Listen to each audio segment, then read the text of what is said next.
Hello student, welcome to एसन classes. आज हम NIOS के लेसन 11 करने वाले हैं। ऑलरेडी मैं 10 चैप्टर करा चुका हूँ। अगर आपने नहीं देखा है तो वो चैप्टर देख लीजिए, आपकी क्लियरिटी हो जाएगी। मेरा सिंपल वे है कि पेपर के प्रैक्टिस होनी चाहिए, ठीक है। मैं चैप्टर को क्वेश्चन आंसर की फॉर्म में कराता हूँ जो प्रीवियस ईयर में आ चुके हैं। तो अगर आपकी इस चैनल से हेल्प होती है तो सबसे पहले इस चैनल को सब्सक्राइब कीजिए। वीडियो स्टार्ट करने से पहले एक बार पैटर्न देखते हैं। पैटर्न है, आपके क्वेश्चन आते हैं 8 मार्क्स के, 5 मार्क्स के, 2 मार्क्स के। 8 मार्क्स के 5 क्वेश्चन है जो 40 मार्क्स, 5 मार्क्स के 8 क्वेश्चन ये भी 40 मार्क्स, और 2 मार्क्स के 10 क्वेश्चन 20, ठीक है। टोटल 100 मार्क्स का आपका पेपर होएगा और 23 क्वेश्चन होंगे पेपर में। जो टाइमिंग है वो आपके 3 घंटे ही होंगे। हमारा चैप्टर 11 है, इंपॉर्टेंट क्वेश्चन है for exam parliament of India. Parliament जो है इसके 2 पार्ट्स हैं, आप देख सकते हैं, upper house and lower house, जिसे हम लोकसभा और राज्यसभा के नाम से जानते हैं, ठीक है। जो लोकसभा है उसमें कितनी सीटें, 545, और राज्यसभा में 245, ठीक है। इसकी जितनी आपकी क्वेश्चन पूछी होगी रिक्वायरमेंट, उसके अकॉर्डिंग ही मैं आंसर को एक्सप्लेन करूँगा, ठीक है। Explain the composition of the parliament of India, briefly describe the functions of the Lok Sabha. 8 marks में 2014 में ये क्वेश्चन आ चुका है। नॉर्मली कोई भी क्वेश्चन 3 साल पे या 2 साल पे क्वेश्चन रिपीटेड होता ही है।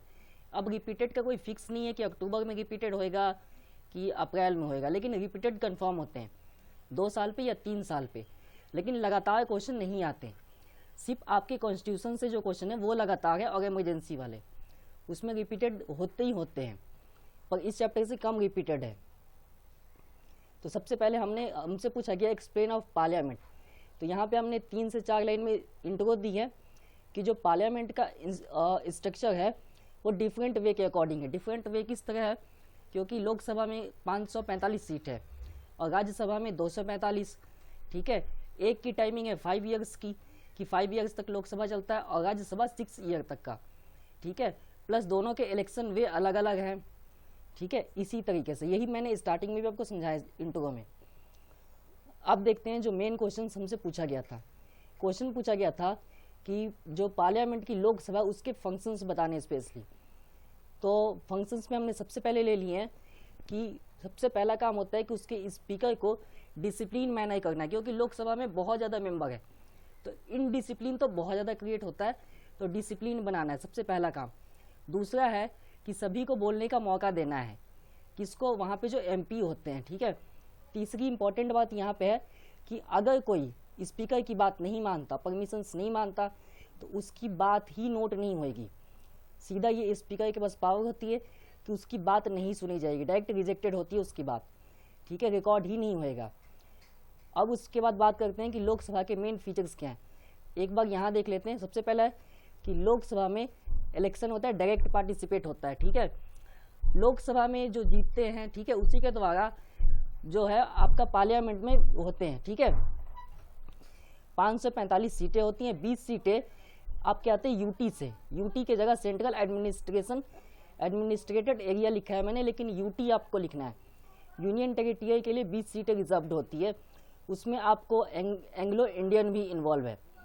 टर्म्स आपके 5 ईयर्स के होते हैं और नॉर्मल आपके इलेक्शंस होते हैं। अब बात करते हैं लोकसभा के जो पावर्स है वो राज्यसभा के अकॉर्डिंग ज़्यादा है, ठीक है। क्यों? क्योंकि कमर्शियल जितने वर्किंग है वो सारे बिल लोकसभा में पहले आते हैं और वहीं से पास होते हैं, क्योंकि मेंबर ज़्यादा है, इसके अकॉर्डिंग बात होती है, ठीक है। उसके बाद आपको पता ही लग गया ऑलरेडी कि लोकसभा में कितने।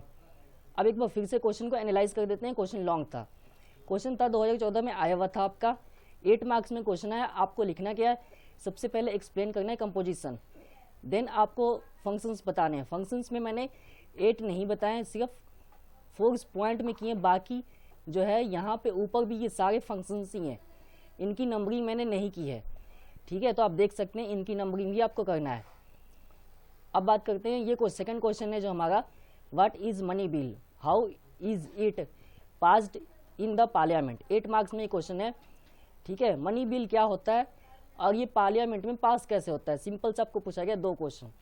तो सबसे पहले इंट्रो हमने दिया है कि मनी बिल हम कहते हैं, ठीक है। मनी बिल होता है जो होता है आपका टैक्सेस, ठीक है। उसके बाद आपका लोन्स, ये सारे जो मनी से रिलेटेड वर्किंग है वो सारे काम आपके होते हैं मनी बिल्स। ठीक है, अब बात करते हैं ये बिल पास कैसे होता है। Those MLA who are related to education और मनी लाइक टैक्सिंग गवर्नमेंट, ठीक है, obtained loan etc I called money bills. इस तरह मनी बिल्स आपको पास होती है। टैक्सेस जितनी होती है वो सब मनी बिल्स में ही आते हैं, जितने प्रकार के टैक्सेस होते हैं। अगर आपने टैक्स के बारे में पढ़ा है तो आपको पता होगा कि टैक्स कई टाइप्स के होते हैं। ये इकोनॉमी का सब्जेक्ट है इसलिए मैं इसके ज़्यादा नहीं बताऊंगा इसमें। अब बात करते हैं कि ये इसकी पासिंग के सिस्टम। अब इसके स्टेजेस होते हैं पास के लिए, ऐसे नहीं होते। ठीक है, ऑर्डिनरी बिल तो डायरेक्ट पास हो जाता है, उसके लिए नहीं है। लेकिन जो मनी बिल्स होते हैं उसके लिए सिस्टम है लोकसभा कि लोकसभा में पहले प्रपोजल दिए जाते हैं कि हाँ जी ये बिल है, और उसके बाद फिर ये पूरी बिल को पास की जाती हैं। कंडीशंस होती हैं, सब कुछ ओके होएगा। ठीक है, उस पर जितनी वोटिंग है वोटिंग भी सक्सेस होएगी, तब फाइनली प्रेसिडेंट उस पर सिग्नेचर करते हैं, तब वो बिल पास हो जाता है। ठीक है, ये लॉन्ग प्रोसेस है, लेकिन क्वेश्चन के अकॉर्डिंग ऐसे आपको नहीं लिखना है, जैसे मैंने लिखा है वैसे ही आपको प्रेजेंट ही करना है। But there are some other condition attached to it. Money bill can be proposed only in Lok Sabha. केवल लोकसभा में मनी बिल को पेश किए जाते हैं। ठीक है, तो आपको ये ध्यान रखना है कि लोकसभा के द्वारा ही मनी बिल्स पास होते हैं, इसमें बजट भी इन्वॉल्व ही है आपका। ठीक है, not in the Rajya Sabha and that to after being passed from the Lok Sabha. अब बताया गया कि लोकसभा में जो मनी बिल्स होते हैं पास होते हैं, लेकिन 14 दिन के लिए उसमें भी जाते हैं राज्यसभा में, और उतने दिन में उधर से भी पासिंग होनी है। अब बात करते हैं यहाँ पे कि राज्यसभा से बिल बैक नहीं होता है। क्यों? क्योंकि अगर लोकसभा में बिल पास हो गया तो राज्यसभा भी उस बिल को पास कर ही देता है। ठीक है, और एंड में सिग्नेचर किसका होता है? प्रेसिडेंट का। अब बात करते हैं थर्ड क्वेश्चन। ये क्वेश्चन एक बार फिर से एनालाइजिंग कर लेते हैं। क्वेश्चन था आपका 8 मार्क्स में जो 2015 में आया हुआ है। तो क्वेश्चन चेंजेस होते हैं क्योंकि एक चैप्टर में 7 से 8 क्वेश्चन होते हैं। ठीक है, उसमें से कोई एक आना है, इसलिए हर बार क्वेश्चन चेंजेस होते ही होते हैं। तो इसलिए अलग अलग ईयर्स में अलग अलग क्वेश्चन हैं। Describe any 8 functions of Lok Sabha. Lok Sabha के 8 फंक्शंस बताने, ये 2016 में क्वेश्चन आया हुआ है। पहले जो क्वेश्चन किया था वो अलग थे, यहाँ पे जो वो अलग है। तो आप देख ही चुके हैं कितने टाइम में रिपीटेड है, 2 साल में। लेकिन यहाँ पे क्वेश्चन की टर्म चेंज करके रिपीटेड की गई है। People direct participate in Lok Sabha, इसमें पीपल डायरेक्ट पार्टिसिपेट करते हैं। टाइमिंग 5 ईयर्स की होती है। उसके बाद money bills, council of minister, ये इनके वर्किंग हैं।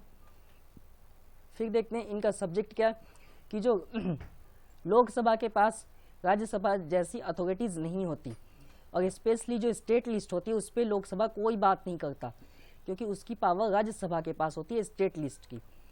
उसके बाद अगर लोकसभा कोई बिल को पास कर देता है तो राज्यसभा को 14 डेज के अंदर उसको कंसीडर करना है, पास है तो ठीक है, और नहीं तो उसका रिजल्ट तुरंत बताना है 14 डेज के अंडर। सीटें 545 होती है, 20 सीटें इलेक्टेड होती है, किसके लिए? यूटी के लिए। अब बात करते हैं लोकसभा में सीटें रिजर्व्ड है एससी के लिए, एसटी के लिए, schedule caste and schedule tribes के लिए। बट इसमें एक और ऑब्जेक्शन अभी भी चल रहा है कि वुमेन्स के लिए चाहिए 30%। वो बिल अभी तक पास नहीं हुआ, क्योंकि 30% का मतलब होता है, आप खुद ही जोड़ सकते हैं, 90 सीट। तो 90 सीट जब रिजर्व ही हो जाएगा तो फिर बाकी पे इलेक्शन होएगा कैसे? तो इसलिए ये बिल पास नहीं हुआ, अटका हुआ अभी भी। स्पीकर लोकसभा का जो होता है वो पार्टिसिपेट नहीं कर सकता किसी भी वोटिंग पे, किसी भी बिल को पास कराने में। जो भी बिल पास होता है उसके लिए कुछ शर्तें हैं, 1/3। अगर वो बिल पे उतनी वोटिंग हो जाती है तो वो बिल पास हो जाता है, चाहे आपकी जितनी रूल्स बनते हैं, नए नए कानून। ठीक है, एग्जाम्पल के लिए आप नोटबंदी ले सकते हैं। अब देखते हैं यहाँ क्वेश्चन नंबर 4 जो 2017 में आया हुआ है। यहाँ पे आपसे पूछा गया explain legislative and the executive functions of the parliament of India. Functions बताने हैं लेजिस्लेटिव और एग्जीक्यूटिव। तो जो पार्लियामेंट के पास है एग्जीक्यूटिव, लेजिस्लेटिव एंड जुडिशियल, ये 3 पावर है स्पेशली। 2 तो आपको सिर्फ 2 में पूछे गए, legislative and executive. The parliament of value is the law making body. अब यहाँ पे हम बात किसकी कर रहे हैं? पहले एग्जीक्यूटिव की बात की, यहीं से आप समझना है। हेडिंग मैंने शो नहीं किया, आपने हेडिंग भी शो करना है। Functions of the parliament, functions of executive, यहाँ पे हेडिंग लिखनी है, उसके बाद आपको ये पॉइंट्स लिखने हैं। ठीक है, तो एग्जीक्यूटिव में क्या होते हैं कि आपकी यूनियन लिस्ट होती हैं, ठीक है, स्टेट लिस्ट होती है, कंकरेंट लिस्ट होती है।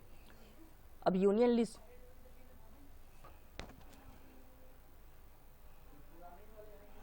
जो आपकी यूनियन लिस्ट है, स्टेट लिस्ट है, कंकरेंट लिस्ट है, इस लिस्ट के बारे में मैं इस चैप्टर में बिल्कुल नहीं बताऊंगा, क्योंकि आपका फेडरल सिस्टम का टॉपिक है और ऑलरेडी मैंने करा दिया है चैप्टर 8। अगर आपने नहीं देखा है तो चैनल पे पूरा सर्च मारिए, सारे पॉलिटिकल के एक प्लेलिस्ट में है, आपके इसी पे मिल जाएगी, ठीक है। अब बात करते हैं कंकरेंट लिस्ट पे, पार्लियामेंट में दोनों हाउसेस बात करते हैं, स्टेट भी और यूनियन भी, और यूनियन लिस्ट में सिर्फ यूनियन, और स्टेट लिस्ट में पार्लियामेंट में सिर्फ राज्यसभा में बात होती है और नहीं होती कहीं भी, ठीक है। अब देखते हैं यहाँ पे हमें कुछ कॉन्सेप्ट बताए गए हैं, कॉन्सेप्ट के द्वारा समझते हैं कि हमें एग्जैक्टली मैंने क्या आपको प्रेजेंटिंग करने के लिए कहा है पेपर में। सबसे पहले तो 8 मार्क्स के क्वेश्चन है कि explain the legislative and executive functions.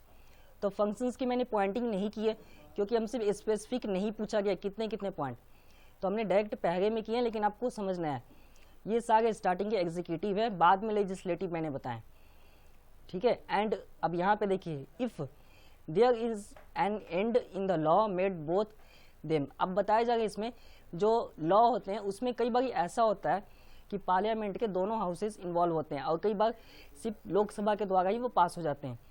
अब बात करते हैं इसमें लेजिस्लेटिव की।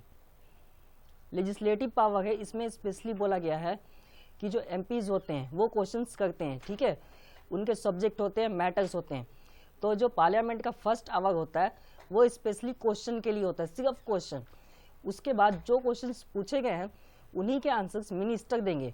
मिनिस्टर अलग होते हैं, एमपी अलग होते हैं, कन्फ्यूजन इसमें है, ठीक है।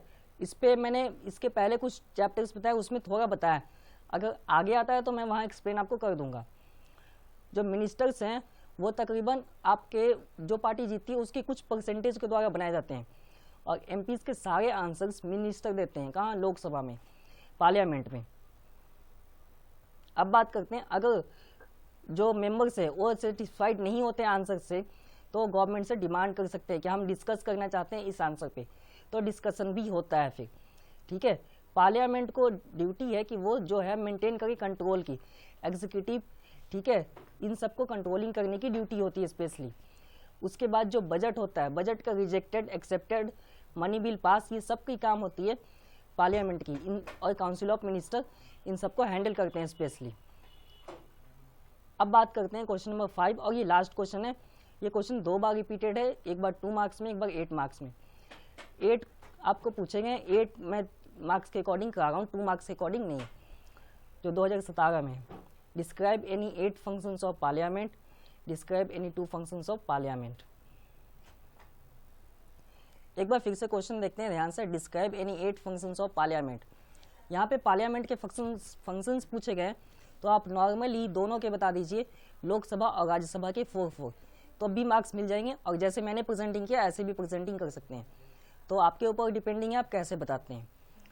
सबसे पहले हम बात करते हैं यहाँ पे, अब यहाँ पे हमने बात की है जुडिशरी बेस पे बात की है कि फंडामेंटल की ड्यूटीज़ होती है कि कोर्ट्स को, ठीक है, कि अगर कई बार जो लॉज होते हैं वो लॉ पे काम सही से नहीं हो पाता या उसका डिसीजन मेकिंग नहीं होता है, तब सुप्रीम कोर्ट फाइनल डिसीजन देता है। जो डिसीजन फाइनल देगा सुप्रीम कोर्ट, वो डिसीजन सबको मानना होता है, ठीक है, यहाँ पे यही शो करता है। तो ये union territory of India power related amendment of parliament therefore extremely limited है। यूटी के पास जो पावर है वो लिमिटेड है, ठीक है। क्यों लिमिटेड है? क्योंकि यूटी के सारे काम को सेंट्रल देखता है, यूनियन देखता है, इसीलिए। दूसरी बात, सुप्रीम कोर्ट बोल सकता है कब, जब पार्लियामेंट के काम जो है वो चेंजेस नहीं होते, स्ट्रक्चर में प्रॉब्लम है या फिर कोई लॉ में मिसअंडरस्टैंडिंग है, ठीक है, जब फाइनल डिसीजन नहीं मिल पाता तब बोलते हैं। अब बात करते हैं थर्ड पॉइंट। यहाँ पे आपको बोला गया है कि यूनियन लिस्ट होती है, स्टेट लिस्ट होती है और concurrent list. Union list, state list पे जो यूनियन लिस्ट है उस पर बात करते हैं लोकसभा, ठीक है, इस पे जितने बिल्स बनते हैं। स्टेट लिस्ट पे बात करते हैं राज्यसभा, और कंकरेंट लिस्ट पे दोनों बात करते हैं, ठीक है, लोकसभा और राज्यसभा दोनों हाउसेस। अब बात करते हैं यूनियन लिस्ट में 97 टॉपिक्स है, पूरी डिटेलिंग नहीं है क्योंकि आपके में इतना डिटेलिंग में नहीं पूछा गया। सब्जेक्ट ऑफ कंकरेंट लिस्ट, इस पे दोनों बात करते हैं, यहाँ फिर से बताया गया। लॉ भी दोनों बनाते हैं। अब बात करते हैं सेंट्रल विल भी, अब जो सेंट्रल है वो जो है लॉ बनाता है, ठीक है। कई बार ऐसे लॉ होते हैं जब स्पेसिफिक सेंट्रल डिसीजन नहीं ले पाता तब दोनों हाउसेस को मिलकर डिसीजन लेना पड़ता है और उस लॉ को भी पास कराना पड़ता है। एग्जाम्पल के लिए यही आप ले सकते हैं कंकरेंट लिस्ट, ठीक है। इसी लिस्ट के लॉ दोनों हाउसेस मिलकर बनाते हैं। क्यों? क्योंकि इन दोनों के पास ऐसे पावर्स है कि इस लिस्ट के काम दोनों मिलकर ही हैंडल कर सकते हैं। अब बात करते हैं पार्लियामेंट का जो सिस्टम है वो governance. There is a close relationship between legislature. यहाँ पे बताए गए हैं ये जो पार्लियामेंट में सिस्टम है गवर्नमेंट का और लेजिस्लेचर का एंड एग्जीक्यूटिव का, इसको बैलेंस करके लेके चलना है। ये मेन फीचर्स और मेन फंक्शंस है, ठीक है। इसी के अकॉर्डिंग काम है। अगर बैलेंस नहीं होएगा तो प्रॉब्लम्स ऑटोमेटिक क्रिएट होएगी, ठीक है। जब बात एक दूसरे की बात समझ ही नहीं आएगी और बैलेंस ही नहीं होगा तो प्रॉब्लम तो क्रिएट होएगा ही। In any matters related to central government MP can ask question और supplementary question about any subject, ठीक है।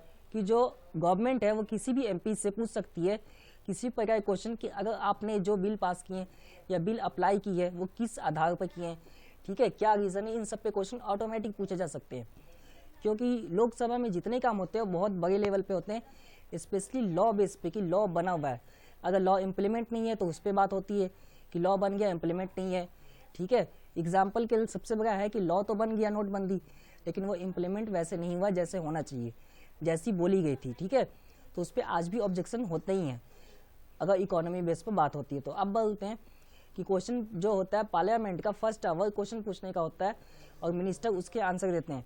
अब बात करते हैं अगर कोई भी सब्जेक्ट पे गवर्नमेंट सेटिस्फाइड नहीं होती, नॉट सेटिस्फाइड, तो डिस्कस होता है उस सब्जेक्ट पर कि ये सही है गलत है। फिर उसके बाद एंड में वोटिंग होती है और फाइनल डिसीजन वोटिंग से निकलता है।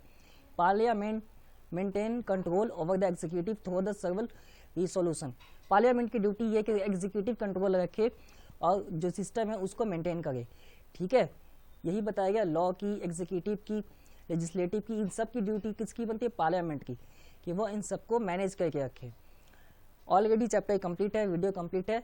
तो कमेंट बॉक्स में बताइए आपके कोई भी डाउट्स है, क्वेश्चन या कुछ समझ में ना आया तो, ठीक है। वीडियो अगर अच्छा लगता है तो लाइक शेयर कमेंट और सब्सक्राइब कीजिए। धन्यवाद।